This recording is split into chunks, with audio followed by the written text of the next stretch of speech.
So beyond the tasking manager process for validation, what are the tools that will be useful to and the techniques to use when you validate with JOSMs? Okay, all of you know the JOSM validator. Okay, that has been presented in the first in the JOSM editor guide, specifically here, data validation. So remember, when you have this check mark here, opening this box, it's not here. Okay, the validation box, and if I click here, it will actually test start a series of tests regarding all the data that is currently downloaded. Okay, if I select an object, it will be only this one would be validated. Okay, so in this case we have 1 error and 10 warnings. So these tools check the edits made by everyone. You also have the validation checking your own edits anytime you upload the data. But really, the validation in this case is made only regarding the changes you want to make in the OSM data. But here, it's actually I did not change anything. This validation is tests are made over the current data. And of course, you have in the chapter the different errors, warnings, the most the most frequent ones you may face, but you can sometimes find some that are appearing less frequently. But it doesn't solve all the potential issues in the loaded data. And of course, the data is incomplete, or if there is they put here a stream that is actually mapped in the wrong direction regarding the water flow, this would not be detected by the JOSM validator. So visual checks and other tools are also important. Okay, and regarding the visual checks you will do, filtering the data will be interesting for that purpose. Okay, so far you don't know how to filter the OSM data. The OSM data, when you download it, you have one layer with all the features and together. That's, of course, a very a big difference for those who work in GIS environment. Generally, there is one specific layer for each thematics and subdivided in points, lines, and polygons. Here, there is just one layer, and sometimes you can be overwhelmed by what you have in front of you. In this example, actually, it's a short one. I will use another one because there's not that many information. So let me this one. Yeah, this one already a bit more, but we have here.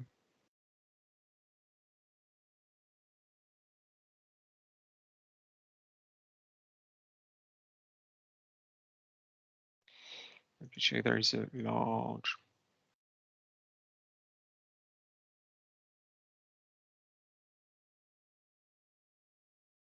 A large one, not really.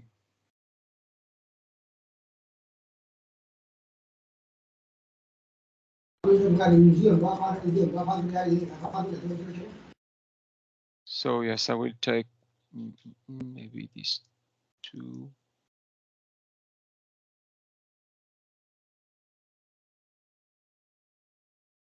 Karim.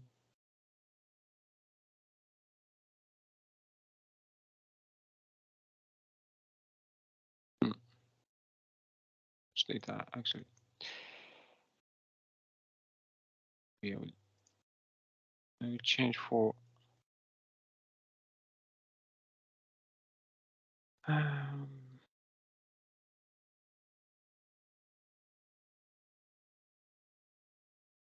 project in ICC.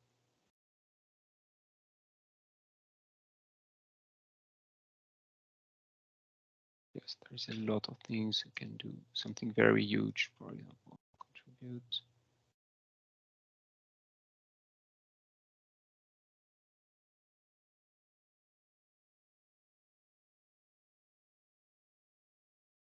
Okay. That's why I want it down. An environment validation with many features. So it's really complicated here if you want to check, for example, if all the places regarding location of the settlements are complete or not, because you have a lot of residential areas, waterways, and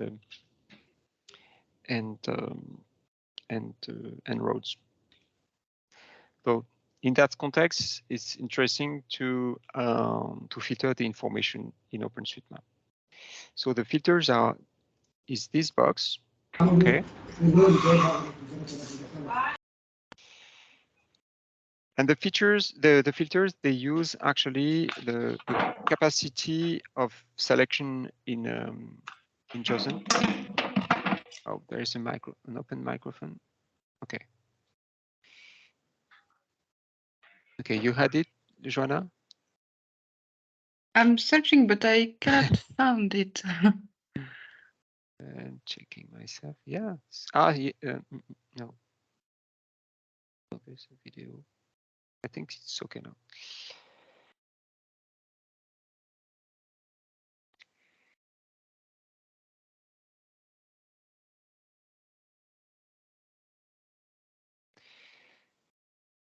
So I will repeat here what was it showed in the video. In my case, I will not start by filtering the highways, but the places. Okay. If I use this tool, search for object, and select, for example, you can see I have a lot of hints I can use. But in my case, I would like to select the places, or place equal whatever a star to express that whatever the value for the place key. I want to select everything. Okay. But actually, I would like this only this place nodes to be displayed in the map. So for that, I will create a filter, and the filter is here. You can see I already have some filters. Okay. I don't have any for the places alone.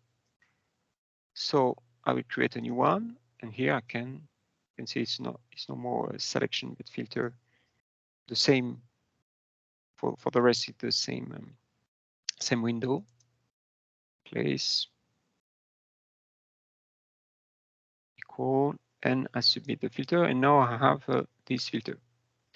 And you can see now I could not see anymore the places. Okay. They're not totally hidden. You can see here they're gray now, and I cannot select them anymore. Okay. Actually, I want the contrary. I want them to be displayed and the rest to be less visible. So I will use this column, I to inverse. And now I can select them, and the rest of the data is great. If I want to actually not only gray, but hide totally the rest of the data, I have the H column. If I tick the checkbox, I'll only have now the places. Okay. You can see there is always a filter active that is shown on the right top of the map, for you not to forget that actually there is an active filter, and not to start, for example, mapping other features that actually are existing. Okay, it's obvious, and you just need to untick this filter. It remains, and it will be saved when you will leave JOSM. So you will remain in your filters, and you just need to tick it to activate again. If you wanted to have, yes, you have some interesting thing that should not exist. For example, land use residential place village. Okay, so that's also a way to detect some issues. And we really want to have the place object as nodes and not as polygons. And the residential land use is not equal to the extent of the village. The extent of the village would be more an administrative boundary. And this shape is actually showing the residential land use and not the village itself. You can have more complex filter if you want. You can see this one. It starts the same, place equal star, but also, or you can land use residential or barrier equal star. So if I do that, I have all these features that are shown. Okay. This one would be to check, because these three objects are the one that are asked to be mapped for a specific project. So if you want to quickly check the completeness, for example, I would do that. Okay. But if you want to check if the settlements have all been identified, and with these nodes, in this case, you may prefer to have only the places and to check. Okay. So that's for the filters. You can also have specific searches, not involving filters, but searches that you will actually keep in a to-do list.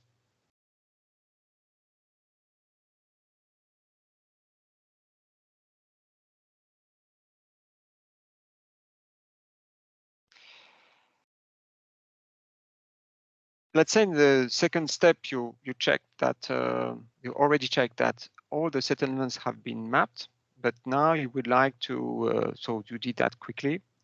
And I'll show you that you could do that with the Maxine viewer, working at a specific scale. It was more a mapping aspect that was supposedly done during the mapping, but if you want to be it is really important that every settlement is actually mapped in your project. You may want to during the validation to do the same mapping process to be sure nothing was forgotten. Doing that.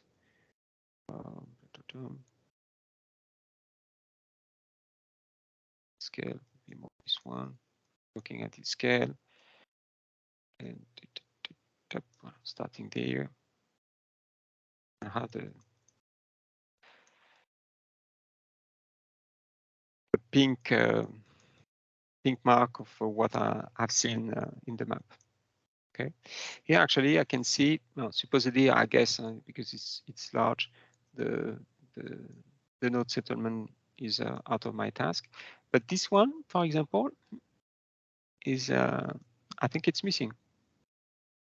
Okay, so in this case, I would add, I would generally stop the deactivate the filter before mapping is always better, and add a new. It's actually a hamlet. Okay.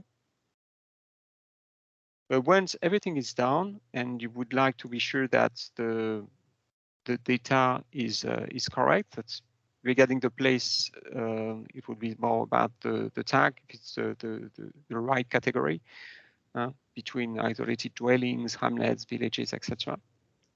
Rather than to do it, I would say manually, even like that, and I will go on the right, and then like this, you may miss one of them doing that. Okay, so it's better to have actually the list of them and process every of them regarding the check you want to do. And this is where there is a very interesting plugin to do that. I'll show you it. So in the plugin is the to-do plugin.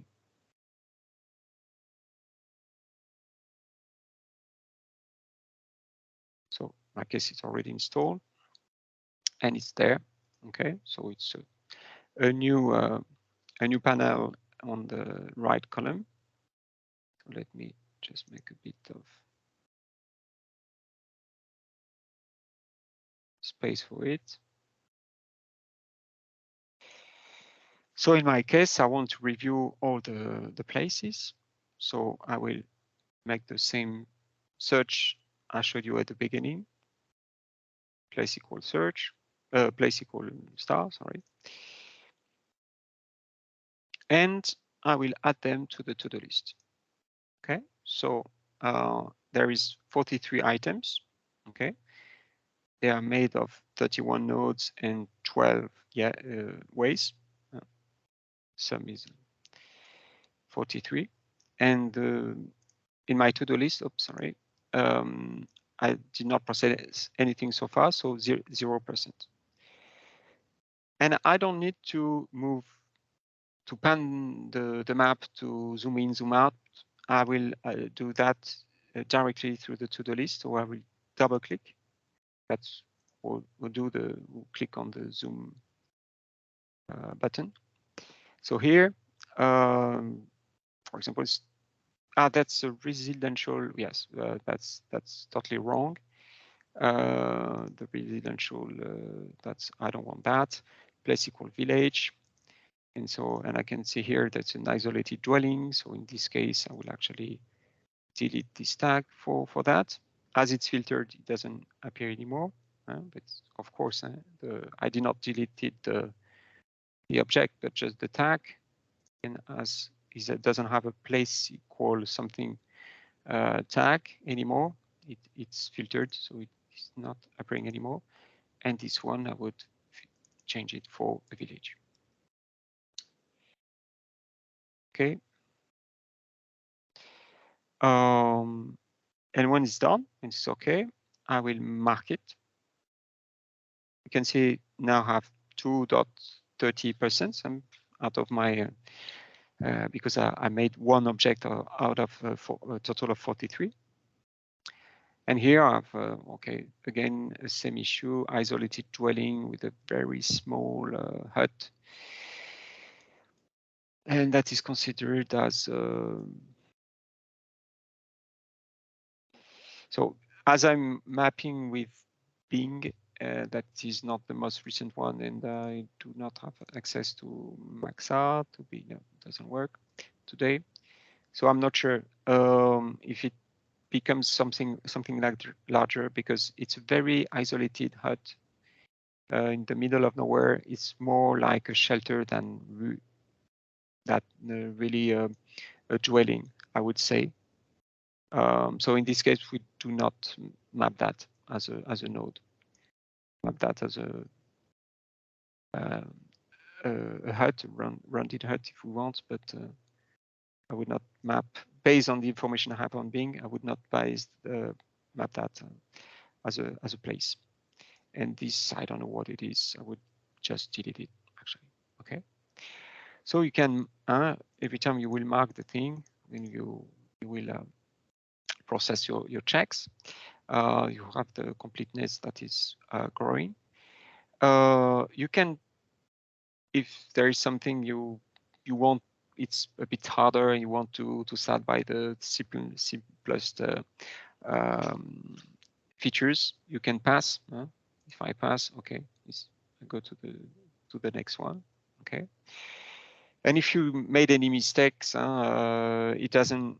There is no way to put it